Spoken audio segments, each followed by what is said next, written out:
할렐루야. 할렐루야. 우리 옆에 분들과 서로 문안하겠습니다. 오늘은 좀 글로벌하게 영어로 인사해 볼까요? 영어로 인사할 땐 이 텐션을 좀 높여서 You are so beautiful. You are so handsome. 이렇게 밝게 웃으시면서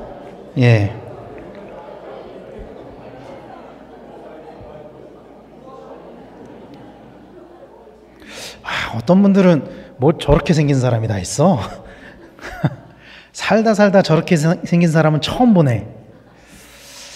이런 마음을 갖고 계신 분들은 안 계시겠죠? 그런데 이렇게 저희가 이제 교회가 동부 이촌동에 있잖아요. 제가 이제 이촌동을 이렇게 걸어 다니다 보면은 우리 교회 온 지 한 6년 돼 가는데, 그리고 이촌동에 산 지도 그렇게 돼 가는 거잖아요. 근데 맨날 처음 보는 사람이 있어요.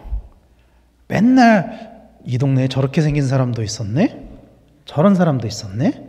정말 세상에는 참 많은 사람이 살고 있는 것 같아요. 그렇죠? 우리가 살고 있는 지구의 인구가 대략 몇 명 정도 되는지 혹시 아세요? 제가 궁금해서 찾아봤거든요. 2024년 기준으로 얼마요? 78억이요?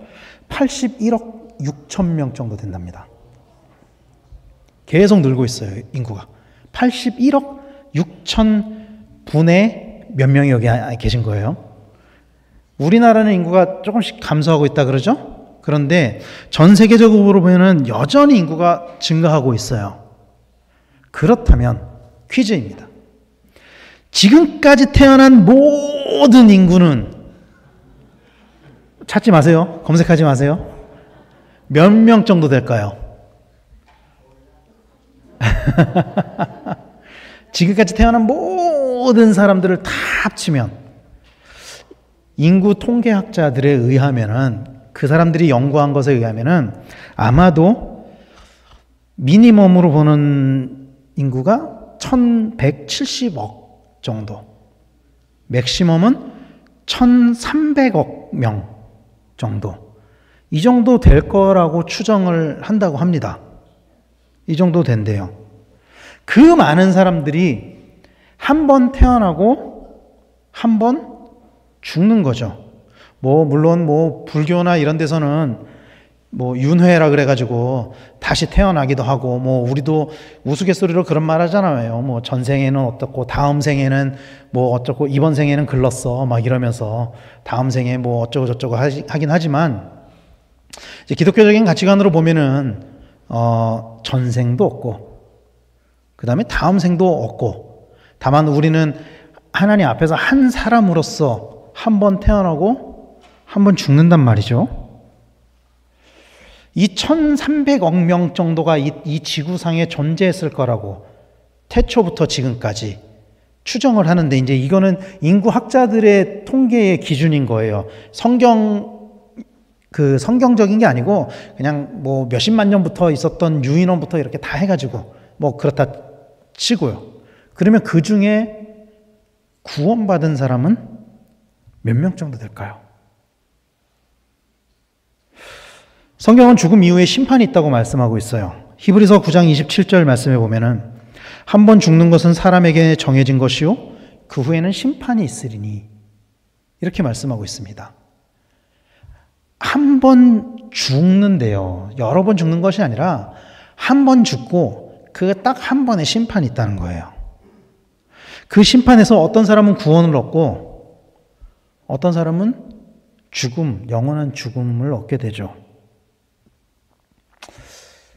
현재 지금 지구상에 있는 인구가 한 81억 6천만 명 정도 된다고 했잖아요. 그 중에 몇 명 정도 구원을 받을 수 있을까요? 조금 더 다시. 그 중에 기독교 인구가 몇 명 정도 될 것 같으세요? 대략 81억 명 중에 기독교 인구가 추정컨대 한 26억 명 정도 된다 그래요. 26억 명. 또 모든 역사적으로 인구가 다 통틀어서 한 1300억 명 정도라 그랬잖아요, 최대로. 그러면 그 중에 기독교 인구는 몇 명 정도 될까요? 1300억 명 중에. 지금까지 그 예수를 믿었던 모든 사람들이 이 통계학자들이 추정하는 치는 80억에서 100억 명 정도 된대요. 1300억 중에 기독교 인구는 최대 100억 정도. 그러면 그 100억 명 중에 몇 명이나 구원을 받았냐는 거죠. 이 100억 명이 전부 다 구원을 받았을까요? 옆에 분들 보시고 한번 물어보세요. 구원 받으셨어요? 구원 받으셨어요? 한번 보세요. 우리 중에도 이렇게 모여 있지만 어쩌면은 우리 중에도 이제 지난번에 제가 언젠가 설교 때 이런 말씀을 드렸는데 한 100년 뒤에 저 하늘나라에서 강변교회 동문회가 열립니다. 동문회가 열렸는데 반갑다고 막 인사하는데 거기 왜 집사님 안 보여? 왜 누구 권사님 안 보여? 이런 일이 실제로 일어날 수도 있다는 거예요. 이런 일들이. 막 지금은 일주일에 한 번 교회에서 만나서 막 반갑게 인사를 하지만 하나님 나라에서는 영원히 보지 못할 수도 있다라는 것이죠. 오늘 우리가 읽은 본문은 예수님이 마을을 다니며 예루살렘을 여행하던 중에 일어난 일이라고 말씀하고 있어요. 그리고 오늘 본문의 가르침은 어떤 사람의 이런 질문에서 시작됩니다. 23절 앞부분에 보면은 어떤 사람이 여짜오되 주여 구원을 받는 자가 적으니까 이렇게 물어봐요. 예수님이 이렇게 말씀을 가르치실 때, 예수님이 또 기적을 행하실 때 예수님에게 와서 이것저것을 물어보는 사람들이 종종 있었어요. 그런데 이 질문 참 재미있는 질문이에요. 주여 구원을 받는 자가 적으니까. 이 구원에 관해서 예수님께 질문을 할 때 대부분의 질문은 어떻게 질문을 하냐면요. 뭐 니고데모도 그렇고 부자 청년도 그렇고 어떻게 하여야 구원을 얻습니까?예요. 내가 어떻게 하여야 구원을 얻습니까? 이런 질문을 던지거든요, 보통. 근데 이 사람은 와가지고 구원을 받는 자가 적습니까? 이렇게 물어보는 거죠. 그럼 왜 이 사람이 이렇게 물어봤겠느냐 하는 거죠. 이 질문의 의도가 무엇이냐 하는 거예요. 이렇게 묻고 있는 이 사람, 유대인의 의도는 이런 거예요. 일단 나는 유대인이니까 나는 일단 구원을 받았어. 구원을 받은 자야. 딱 전제하고 있어요. 그리고 예수님한테 이렇게 물어보는 거예요. 당신이 만나는 사마리아인들 또 이방인들도 구원을 받을 수 있습니까? 이런 질문인 거예요. 이게. 당시 유대인들은 이런 질문에 대한 관심이 많이 있었고 유대인들의 인식 속에는 어떤 인식이 있었냐면은 아주 소수의 극악한 유대인들, 예를 들면 뭐 바라바 같은, 아니면 십자가상의 마지막에 그 예수님 십자가상에서 같이 매달렸던 그 흉악한 강도와 같은 그런 극악한 소수의 일부 그 죄인들, 그 유대인들을 제외하고는 다 구원을 얻을 수 있었다라고 믿는 사람들이 있었고, 대부분. 그리고 극소수의 사람만이 구원을 얻을 수 있지 않았을까라고 믿는 사람도 더러 있었던 것 같아요. 그래서 이 두 견해가 좀 충돌을 하면서 도대체 누가 몇 명이나 구원을 얻을 수 있겠는가. 근데 이 전제는 유대인들에게만 구원이 있다. 이게 전제예요, 사실은. 그런 의도로 예수님에게 이렇게 물어보는 거예요. 그래서 이 유대인은 얼마나 구원을 얻을 수 있습니까? 첫 번째, 유대인들 중에는 얼마나 구원을 얻을 수 있습니까? 또 유대인이 아닌 사마리아인이나, 그러니까 뭐 일종의 자기들은 이렇게 생각했겠죠. 사마리아인은 유사 유대인, 그리고 또 이방인들은 얼마나 구원을 얻을 수 있습니까? 전통적으로 유대인들이 자신들에게 구원이 있다라고 믿는 이유는 이거예요. 자신들은 율법을 지키기 때문에. 율법을 지키기 때문에 구원을 얻을 수 있다고 생각을 해요. 이방인들은 율법을 지키지 않잖아요. 자기들은 율법을 지키잖아요. 왜냐하면 성경 말씀에 그렇게 기록되어 있기 때문이에요. 신명기 6장 25절 말씀을 보면은 우리가 그 명령하신 대로 이 모든 명령을 우리 여호와 앞에서 삼가 지키면 그것이 곧 우리의 의로움이니라 할지니라 이렇게 말씀하고 있어요. 이 모든 명령을 하나님 앞에서 삼가 지키면 이게 전제예요. 이 모든 명령, 율법을 다 지키면 그것이 우리의 의로움이다. 유대인들은 율법을 지킴으로 의로움을 얻을 수 있다고 생각했어요. 그래서 그들은 율법뿐만이 아니라 이 율법을 지키는데 좀 그들이 생각하기에 조금 애매했었나 봐요. 뭐 예를 들면 안식일을 거룩하게 지키라. 어떤 게 거룩한 거고 어떤 게 거룩한 게 아니지? 그래서 막 세부적으로 막 뭘 만들어요. 뭐 몇 걸음 이상 걸으면 안 되고, 뭘 하면 안 되고, 뭐는 되고, 안식일에 막 이런 세부 조항들을 만들어가지고 그거를 철저하게 지키는 거예요. 철저하게 지키는 거예요. 그들이. 제가 지난주에 말씀을 나누면서 왜 실로암 못에 갔던 그 맹인을 눈을 뜨게 하기 위해서 예수님이 침을 뱉어서 진흙을 이기는 그 반죽을 만드는 행위도 안식일의 이 세부 규범을 어기는 거라고 말씀드렸잖아요. 이런 식으로 이걸 철저하게 지켰다고요. 그런데 600개가 넘는 율법, 그리고 그 안에 또 담겨져 있는 세부 규칙들, 이거 다 지킬 수 있었을까요? 지킬 수 있었을까요? 여러분 같으면 지킬 수 있으세요? 저는 자신 없어요. 저는 자신 없어요. 아무리 유대인이라고 해도 그것을 다 지키는 것은 결코 쉬운 일은 아니었을 것입니다. 그렇다면 반대로 율법을 하나라도 어긴 사람은 구원을 받지 못했을까요? 하나라도 어긴 사람은 구원을 받지 못했을까요? 만약에 그렇다면, 만약에 율법을 어긴 사람은 구원을 받지 못한다. 하나라도. 그러면 구원을 받은 사람은 아무도 없을 거예요. 아무도. 율법은 그 조문 하나하나가 중요하기도 하지만 사실은 그보다는 그 율법이 가지고 있는 정신이 더 중요하죠. 기계적으로 율법을 지키는 것으로 구원을 얻는 것이 아니라 하나님을 믿는 믿음으로 구원을 얻는 것이죠. 이거를 우리는 알고 있어요. 우리는. 그러나 당시의 유대인들은 그렇게 생각하지 않았어요. 믿음으로 구원을 얻는 것이 아니라 율법의 행위로서 구원을 얻는다고 생각했다고요. 그러나 성경은 율법으로 구원을 얻는 것이 아니라 믿음으로 구원을 얻는 것이라고 말씀하고 있어요.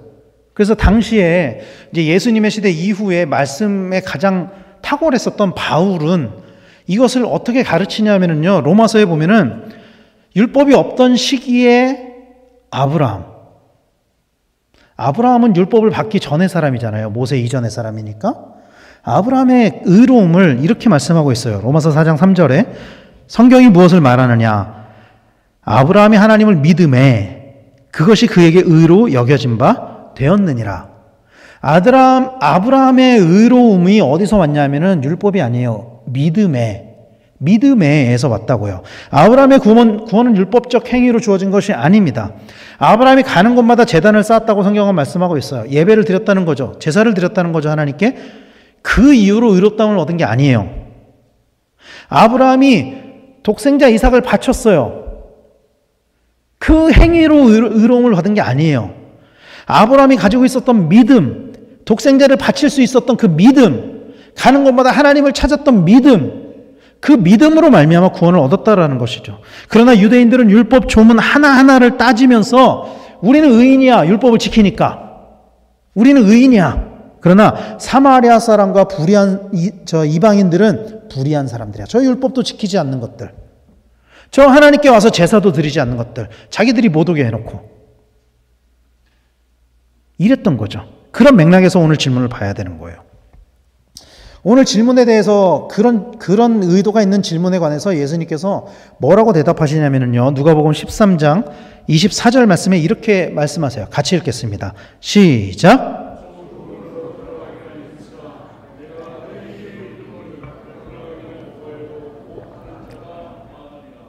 아멘. 보세요. 좁은 문으로 들어가기를 힘쓰라. 제가 이 설교문을 다 만들어 놓고 다 써놓고 태블릿에 다 옮겨놓고 갑자기 예배 한 15분 전에 머릿속에 탁 이렇게 머릿속을 탁 치고 들어오는 게 있어서 제가 성경 말씀을 찾아봤거든요. 근데 이 병행구절, 이 사복음서는 병행구절이라 그래서 예수님이 하신 말씀을 다른 복음서에도 기록해 놓은 것들이 있어요. 예를 들면 뭐 오병이어는 사복음서에 오병이어 기적은 다 있지만 어떤 말씀은 여기에만 있고 어떤 말씀은 똑같은 말씀이 뭐 다른 복음서에도 있고 이러거든요. 이 말씀이 마태복음에 있어요. 똑같이. 근데 마태복음에서는 뭐라고 물어보고 있냐면 이렇게 물어봐요. 이렇게 말씀하세요. 예수님께서. 좁은 문으로 들어가라. 그리고 오늘 예수님께서 이 누가복음에서는 좁은 문으로 들어가기를 힘쓰라. 이 묘하게 뉘앙스가 다르죠. 오늘 예수님께서는 이 질문에 대해서 어떻게 답을 하고 계시냐면은, 사실 이 질문의 초점은 몇 명이 구원을 얻습니까? 얼마만큼이 구원을 얻습니까? 이 구원의 경계는 어디입니까? 이거거든요. 근데 예수님은 구원의 좁은 문을 통과하기 위한 노력을 얼마나 스스로 하고 있냐? 초점을 확 바꿔버리는 거예요. 질문의 초점을. 그래서 이 구절에서 사실 초점이 되는 단어는 좁은 문이 아니에요. 이 질문의 대답에서 초점이 되는 단어는 좁은 문이 아니라 힘쓰라입니다. 힘쓰라. 여기서 힘쓰라로 쓰여진 헬라어 단어가 아고니제스데라는 단어입니다. 이 단어가 가지고 있는 또 다른 뜻은 싸우다, 다투다, 이런 뜻을 가지고 있어요. 그래서 이 말씀은 싸움이나 운동 경기에서 이기기 위해 최선을 다하는 것, 나를 치고 나를 절제하면서 이기기 위해서 최선을 다하는 것, 그것을 말씀하는 거예요. 신앙생활이 그만큼 편하지 않고 고된 노력을 해야 되는 경주임을 나타내고 있는 것입니다. 그리고 그 노력에 관하여 예수님께서 이렇게 말씀하셨어요. 누가복음 9장 23절 24절 말씀에 보면은 또 무리에게 이르시되 아무든지 나를 따라오려거든 자기를 부인하고 날마다 제 십자가를 지고 나를 따를 것이니라. 누구든지 제 목숨을 구원하고자 하면 잃을 것이요 누구든지 나를 위하여 제 목숨을 잃으면 구원하리라. 이렇게 말씀하고 있습니다. 자기를 부인하고 자기 십자가를 지고 예수님을 따르는 것이죠.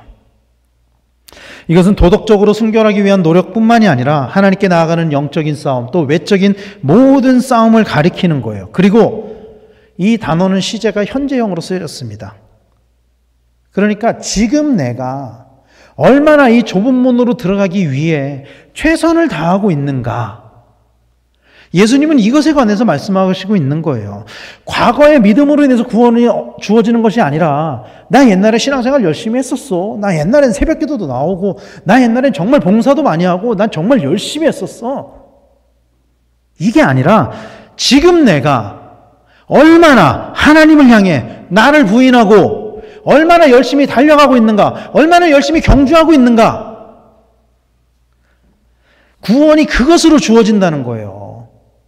과거의 영광, 과거의 믿음, 이거로 주어지는 것이 아니라 지금. 결국 최종적으로 하나님 나라에 언젠가에 들어간다는 의미에서 보면 구원은 사실 미래적인 일이죠. 미래적인 일이죠. 우리의 육신의 생이 끝나야 비로소 영원한 구원의 길로 들어가니까 미래적인 일이죠. 그러나 그 구원을 결정하는 것은, 그 미래적인 것, 영원한 것을 결정하는 것이 언제냐면 현재라는 거예요. 현재적인 것이라는 거예요. 지금.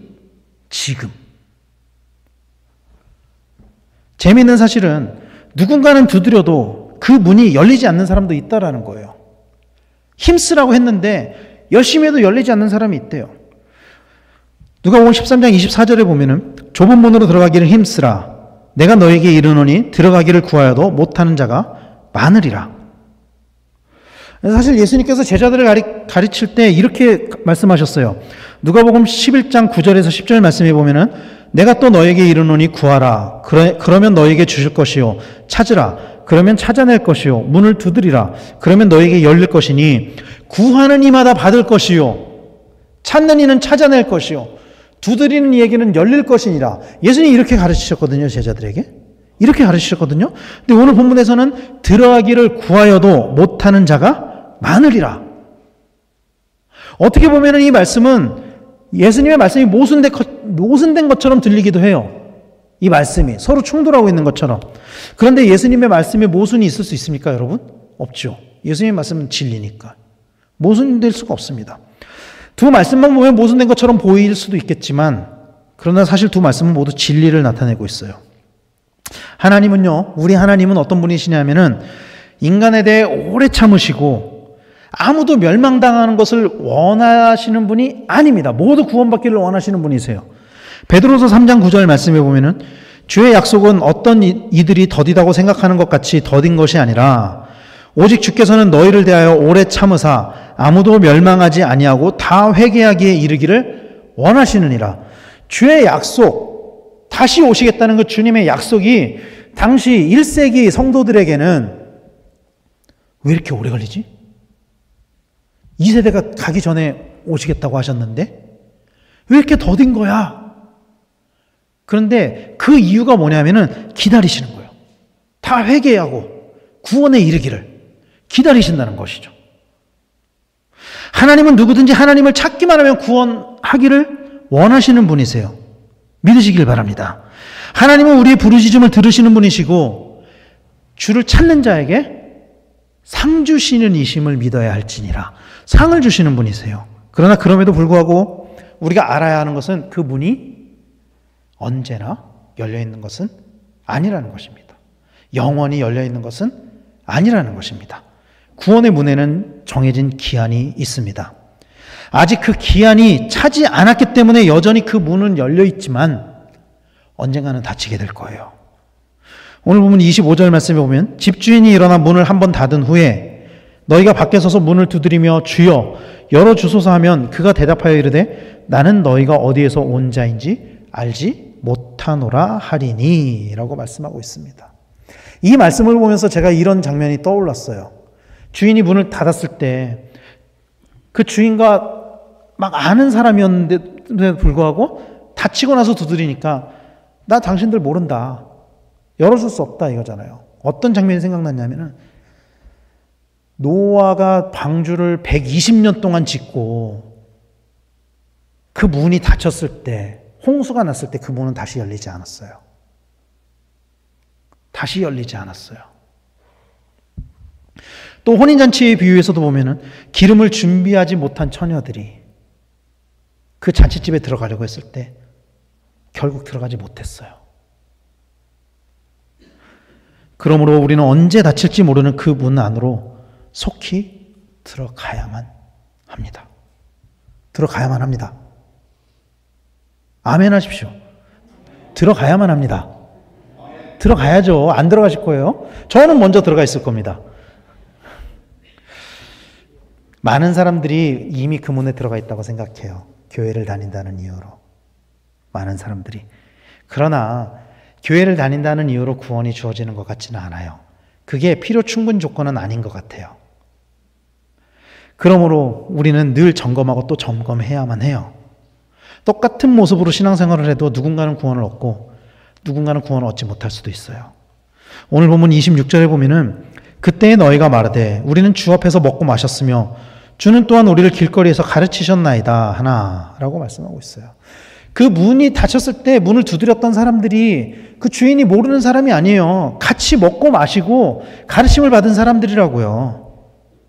똑같은 모습으로 신앙생활을 하지만 우리가 똑같은 모습으로 이 강변교회에 앉아있고 같이 예배를 드리고 또 때로는 같이 봉사를 하기도 하고 그러지만 누군가는 구원을 얻는 사람이 있고 누군가는 부인을 당하는 사람도 있다라는 거예요. 그러므로 우리가 그 안에 들어가 있는지 우리는 늘 점검해야만 해요. 점검해야 돼요. 우리가 내가 그 안에 있다고 안심하는 것이 아니라 늘 점검하고 돌아봐야 된다는 것입니다. 그리고 그 전에 그 문으로 들어가기 위해 철저한 회개와 회심이 필요하다라는 거예요. 똑같은 잘못을 저질렀다고 해도 하나님께 돌아오는 사람이 있고 하나님을 떠나는 사람이 있습니다. 여러분. 예수님의 제자들 중에도요. 예수님이 십자가에 못 박히시는 그 상황에 어떤 한 제자는 예수님을 팔아넘겼고 한 제자는 예수님을 부인했어요. 근데 예수님을 팔아넘긴 제자는 회개하지 않고 돌아보지 않았어요. 예수님께. 근데 예수님을 부인했던 제자는 어떻게 했죠? 예수님께 돌아왔다고요. 회개했다고요. 자기네 삶을 돌이켰다고요. 그래서 이 사람은 스스로 목숨을 끊었어요. 구원을 얻지 못했어요. 근데 이 사람은 어떻게 됐죠? 인류 역사상 가장 위대한 사도가 되었죠. 구원은 지금 나에게 주어진 삶 속에서 지금 하나님과 동행하며 거룩한 모습을 가질 때 주어지는 것이라는 것을 믿으시길 바랍니다. 그러므로 구원은 상대평가가 아니에요. 상대평가가 아니에요. 내가 저 사람보다 더 예수를 잘 믿어서 뭐 커트라인이 인류 81억 명 중에 20%만 딱 구원할게. 이게 아니라는 거예요. 상위 20%? 뭐 이런 식이 아니라는 거예요. 하나님과 나와 1대1의 관계에서 주어지는 거예요. 구원은.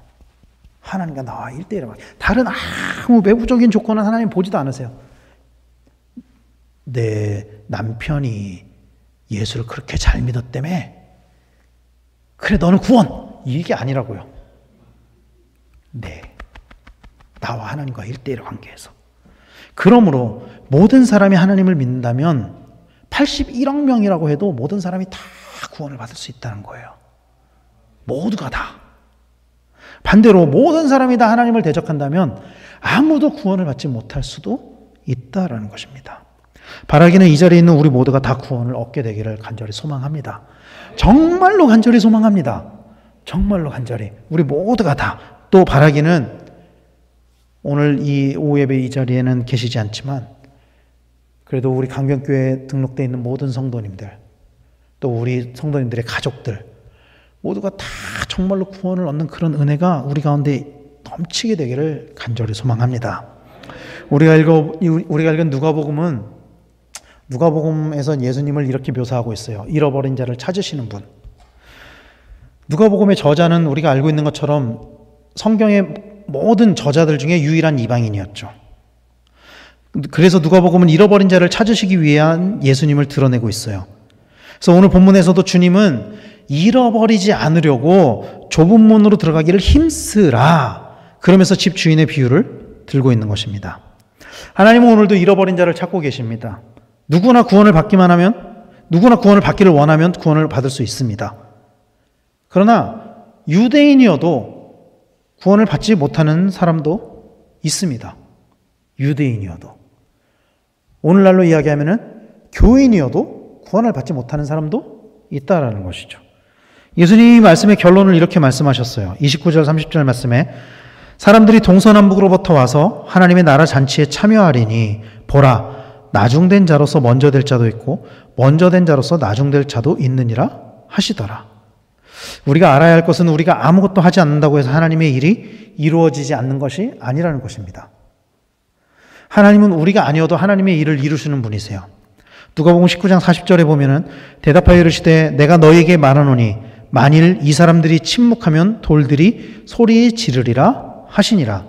예수님께서 예루살렘에 입성하실 때 예수님을 향해 외치는 그 제자들을 향해서 바리새인들이 예수님에게 저들을 책망하십시오.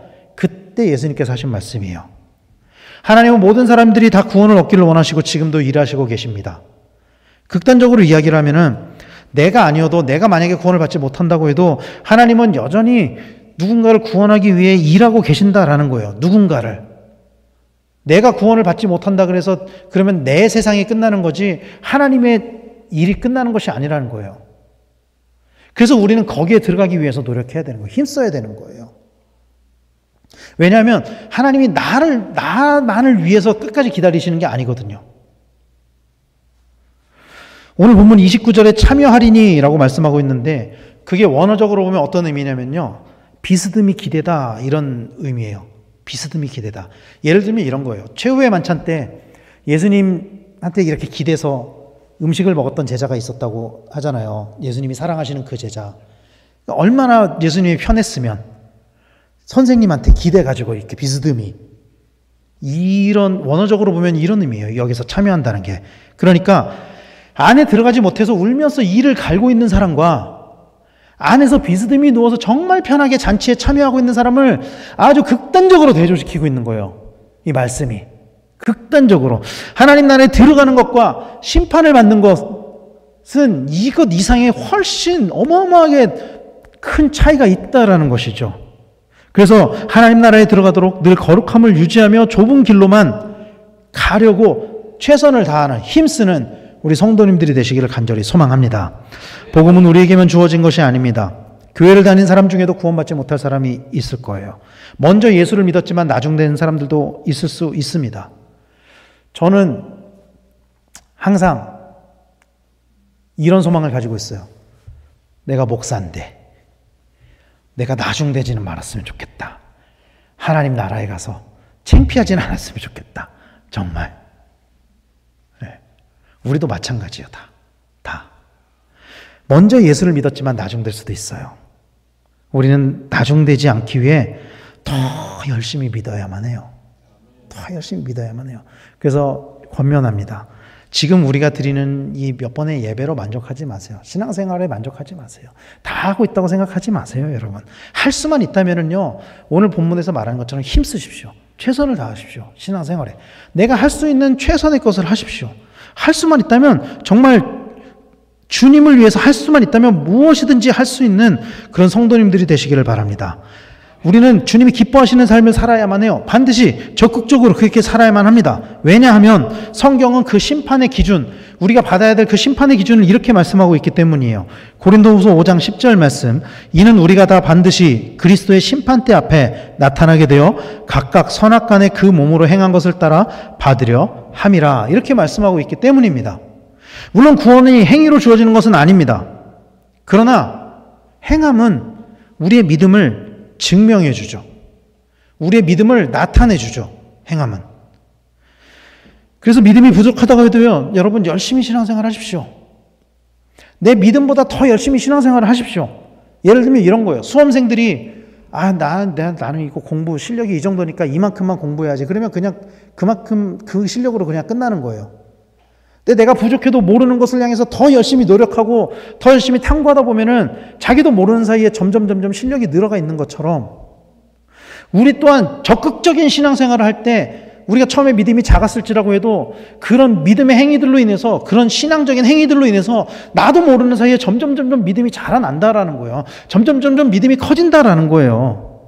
그래서 여러분 할 수만 있다면은 최선을 다해서 예배에 참석하십시오. 할 수만 있다면 여러분 새벽기도도 나오세요. 할 수만 있다면은 말씀도 더 많이 읽으시고 기도도 하시고 정말 최선을 다하십시오. 할 수만 있다면은 교회에서 하는 봉사도 여러분 열심히 참여하십시오.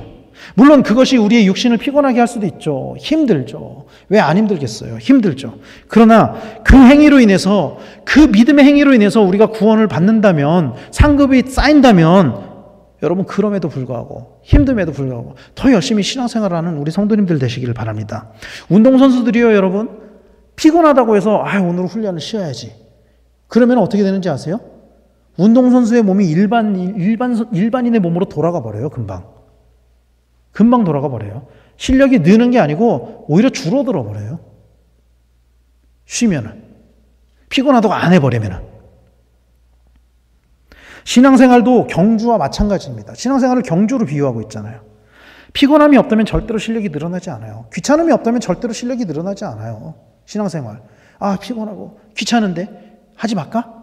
안 늘어납니다. 그러면 믿음. 어떻게 그렇게 해서 믿음이 늘어납니까? 내가 좀 피곤하고, 내가 좀 귀찮고, 내가 좀 힘들어도 그럼에도 불구하고 예배하고, 말씀 보고, 기도하고, 봉사하고, 그럴 때 믿음이 커가는 것이지, 힘들다고 누워서 자자, 피곤하다고 그러면 절대로 늘지 않는다는 거예요. 그런 것들을 참고 견디며 좁은 문을 향해서 나아갈 때 결국에는 믿음이 성장해 있는 나 자신을 발견하게 될 것입니다. 죄송합니다. 좀 무거운 말씀을 한 것 같아요, 제가. 그러나 성경은 그렇게 말씀하고 있어요. 제가 이 말씀을 준비하면서 저한테 가장 와닿았던 것은, 누구보다도 열심히 주님을 섬기고 누구보다도 열심히 주님을 사랑하고 복음을 증거했던 바울. 그 바울이 고백하는 것이 저한테 많이 와닿았거든요.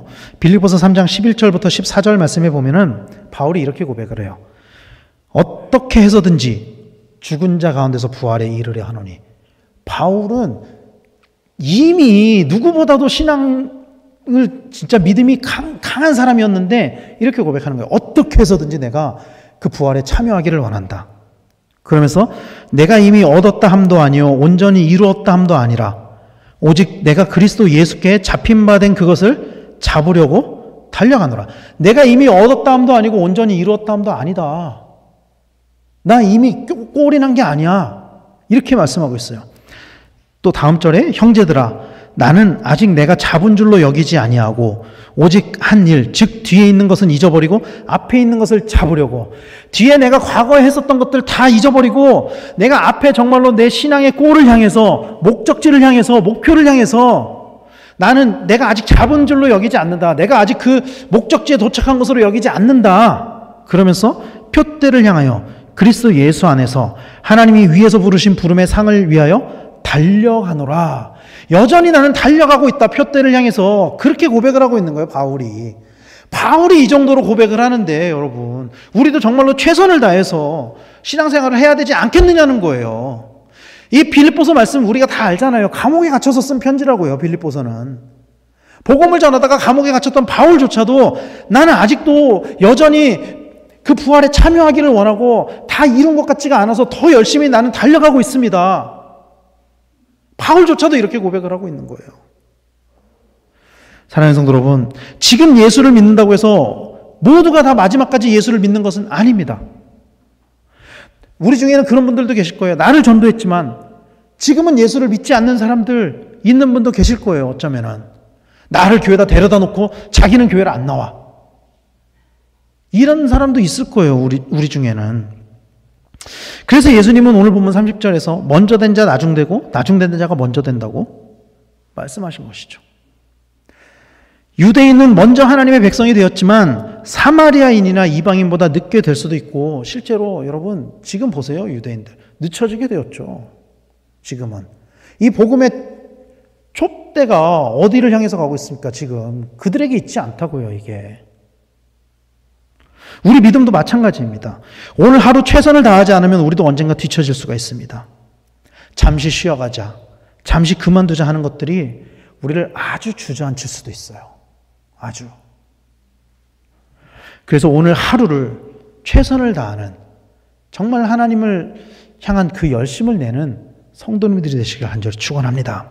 좁은 문으로 들어간다는 것은 최선을 다하는 것입니다. 최선을 다하는 거예요. 지금 최선을 다해 어떻게 해서든지 하나님 나라를 얻으려고 하는 것입니다.